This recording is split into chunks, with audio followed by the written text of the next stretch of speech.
Merhaba dünyanın tüm halkları ve ana dilleri. Slavje hemu gelan u hemu zamanan re. Roja. Anayasamızın 3. maddesine göre Türk devleti ülkesi milletiyle bölünmez bir bütündür ve dili Türkçedir. Konuşmaların Türkçe yapılması gerekmektedir. Aksi durumda iş tüzüğünün 66. maddesi uyarınca mikrofon kapanıyor. Genel kurulda konuşma yapan hatiplerin bu hususa dikkat etmeleri gerekmektedir. Evet, nerede biraz açıyor?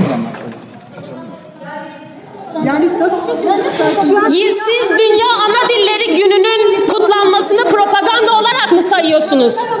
O zaman gidin AK Partili belediye başkan adaylarınıza söyleyin, Mardin'de, Diyarbakır'da, Urfa'da gelip Kürtçe propaganda yapmasınlar. İkiyüzlülüğünüzü bu şekilde ortaya çıkarmayın. Açık değil. Sonuçta söz vereceğim, uzun ayrım o zaman.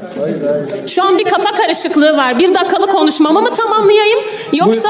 Ben size yeniden 1 dakika süre Tamam, lütfen sözümü... Buyurun.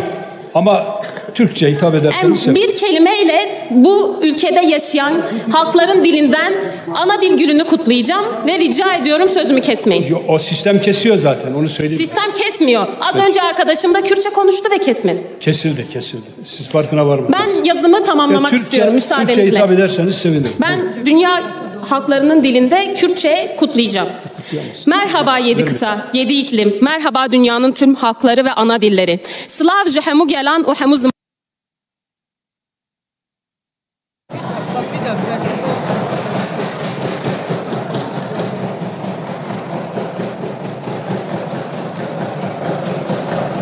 Sezai Bey, size söz vereyim.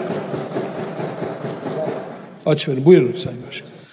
Sayın Başkan, değerli milletvekilleri, bugün Uluslararası Ana Dili Günü ve bunun kutlamasını burada doğal olarak herkes kendi ana dilinde yapar, yapmalıdır da. Bu tahammülsüzlüğü anlamak mümkün değil. Kaldı ki bu kutlama anayasanın değil 3. maddesine, hiçbir maddesine aykırı değildir. Tam tersine anayasa 10. maddeyi savunmaktır. Dolayısıyla burada kendi ana dillerimizde tabii ki kutlamaları yapacağız. Bu şekilde de kutlamaya devam edeceğiz. Biz de biliyoruz Türkiye'de resmi dilin Türkçe olduğunu ve meclisin çalışmalarını Türkçe yürütmesi gerektiğini.